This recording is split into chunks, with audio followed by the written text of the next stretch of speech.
সালেমিন পড়া শুরু করছে। আল্লাহ ঘোষণা দিছে, মাছ রে পেটের ভিতরে নেওয়ার অনুমতি দিছি, কিন্তু হজম করার অনুমতি আমি আল্লাহ তোরে দেই নাই। সুবহানাল্লাহ। মাছ ইউনূস পয়গম্বরকে হজম করতে পারে না, মাছের পেটের ভিতরে গিয়ে একটা সেকেন্ড দেরি করলো না, আল্লাহর শরণাপন্ন হয়ে গেল। আল্লাহ আপনি ছাড়া কোনো মাবুদ নাই, কোনো ইলাহ নাই, বাঁচানে ওয়ালা কেউ নাই। আল্লাহ আপনি ছাড়া কে আমারে বাঁচাইব? আপনি পবিত্র, আমি জালেমদের অন্তর্ভুক্ত। আল্লাহ আপনি ছাড়া বাঁচানে ওয়ালা কেউ নাই। একদিন দুই দিন লয় গো, মাছের পেটের ভিতরে একটা সিল্লা আল্লাহ উনারে লাগায়া দিছে। জোরে কোন সুবহানাল্লাহ। আমি আপনাদের কাছে জানতে চাই, মাছের পেটের ভিতরে গেলে কেউ বাঁচতে পারে? সাপে খাইলে কেউ বাঁচে? মাছের পেটের ভিতরে এক সিল্লা লাগাইল ইউনূস পয়গম্বর, আর আল্লাহর শরণাপন্ন হয়ে গেছে। আল্লাহ কয়, ইউনূস আমারে যখন ডাকে আমি তার ডাক শুনছি, শুধু শুনছি তাই নয়, ফাস্তাজাবনা লাহু ওয়ানাজ্জাইনাহু মিনাল গাম্মি। এই ইউনূস আমারে ডাকছে, আমি ইউনূসের ডাক শুনছি, শুধু তাই নয়, ইউনূসকে আমি অক্ষত অবস্থায়, সুস্থ অবস্থায় আমার ফিরাইয়া দিছি।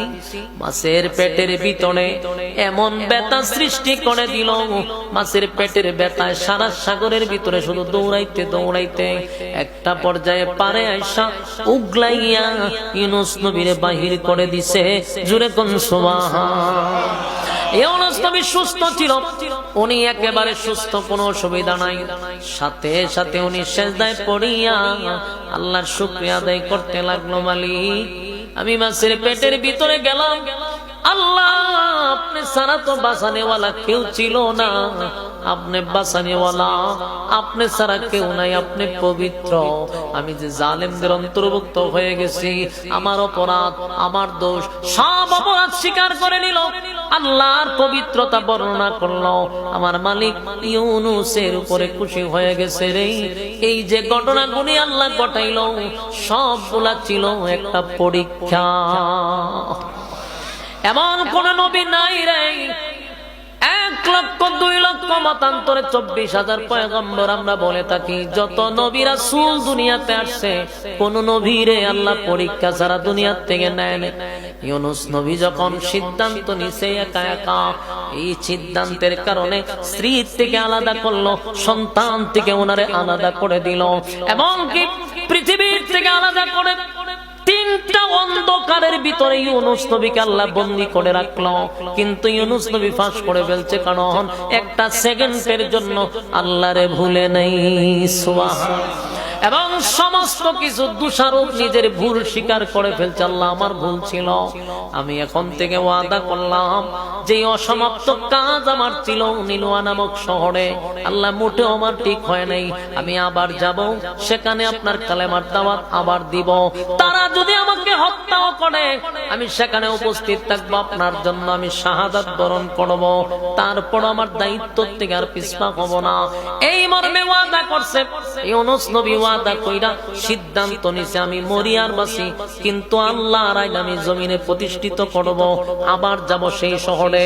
উনি কিন্তু জানে না মিনুয়া নামক শহরের মানুষ সব কালেমা পড়ছে, কিন্তু উনি সিদ্ধান্ত নিছে যাবে রে।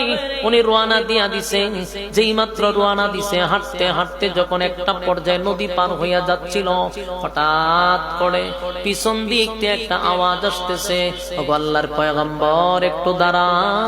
জোরে কোন সুবহানাল্লাহ। ইউনূস পয়গম্বর ডাক দিয়ে বলে, 40 বছর কালেমার দাওয়াত দিলাম রে, একটা মানুষ আমারে কোনদিন নবী বইলা ডাকলো না, কেউ আমারে নবী নবী বইলা ডাক দিল না। পিছন দিক থেকে আমারে আল্লাহর পয়গম্বর বলে ডাক দিছস, কে রে, কোথা থেকে আসলি, কোথায় তোমার বাড়ি? আমি আল্লাহর নবী কেমনে চিনলাম? ওই লোকটা ডাক দেব, নবী গো 40টি দিন ধরে আপনাকে আমি তালাশ করতেছিলাম, অলিতে গলিতে আপনাকে তালাশ করি, কোথাও পাই না, কেন আমারে তালাশ করলি? বলে হুজুর চলুন আমার সঙ্গে আমার বাড়িতে।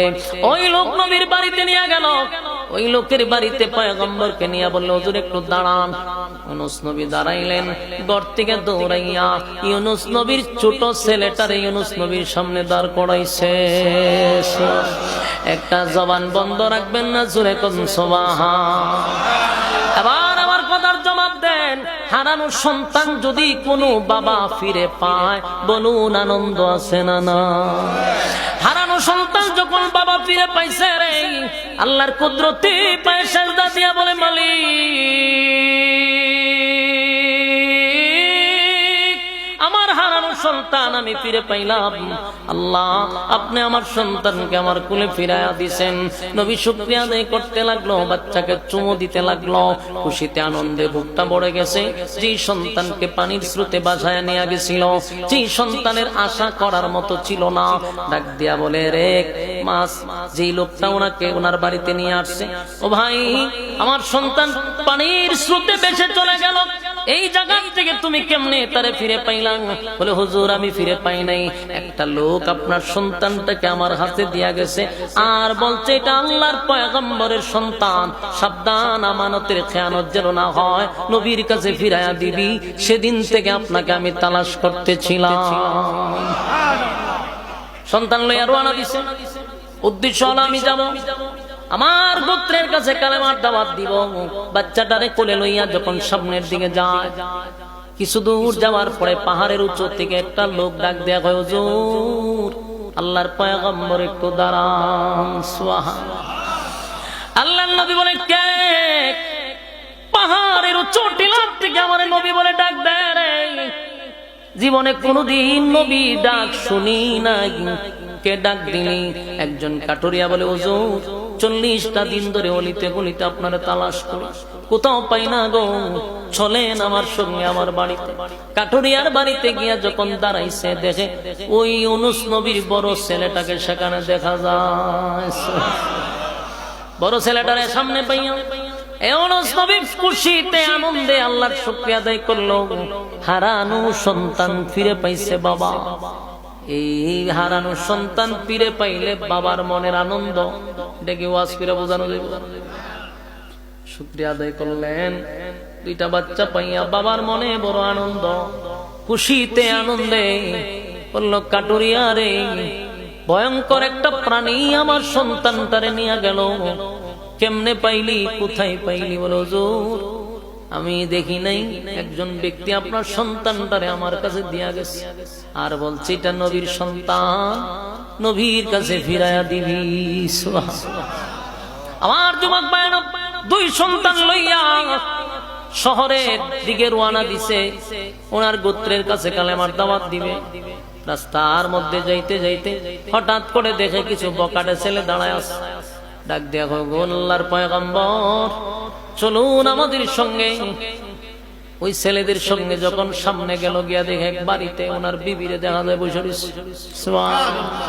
ওনার বিবি ডাক দিয়া বলে, প্রাণের স্বামী গো, আল্লাহর জাতির কসম, আপনি যেরকম রাইকা গেছেন আমি এরকমই আছি, আমানতের কোনো খেয়ানত হয় নাই। পাশেই দেখে একটা লোক প্যারালাইসিস হয়ে বসে রয়েছে, হাত পা বইটা রয়েছে। এটা কি হয়েছে? ওইটা আমার ধরতে হয়েছে না, আর এমনি প্যারালাইসিস হয়ে গেছে। যতবার ধরতে হয় ততবার প্যারালাইসিস হয়। তখন ওই মানুষগুলা জানতে চাইল, আপনি কার বিবি? বলে, আমি একজন আল্লাহর পয়গম্বরের বিবি। ওই মানুষগুলা বয়ে আতঙ্কে ছিল, কখন নবী আসবে, ওনার বিবিকে আমরা ফিরাইয়া দিব। সব মানুষগুলা কালেমা পড়ে ঈমান আনছে। এদেরকে লইয়া গেছে শহরে, নিনওয়া নামক শহরে কালেমার দাওয়াত দিবে। জানে না উনি ওই শহরের মানুষের কি হালত। কিন্তু ওনার কথা হলো, যেখান থেকে আমার কাজ শেষ হয় নাই সেখানে গিয়ে শেষ করবো। যেই মাত্র উনি নিনওয়া নামক শহরের ভিতরে প্রবেশ করছে, ওই শহরের মানুষগুলা ওনার দেখা মিছিল শুরু করছে আর শুকরিয়া আদায় করতে লাগলো, দেখো আমাদের নবীরে আমাদের কাছে আল্লাহ ফিরাইয়া দিছে। পুরা শহরের মানুষ কান্নার রোল পড়ে গেছে গো। ওই তাকায়া দেখ আমাদের নবী আসছে রে। ওয়া মাহইয়া ওয়া মামাতি লিল্লাহি রাব্বিল আলামিন, লিল্লাহি রাব্বিল আলামিন। রব্বুল আলামিন আল্লাহ গভীর রাত হয়ে গেছে, প্রচন্ড ঠান্ডার মধ্যে আপনার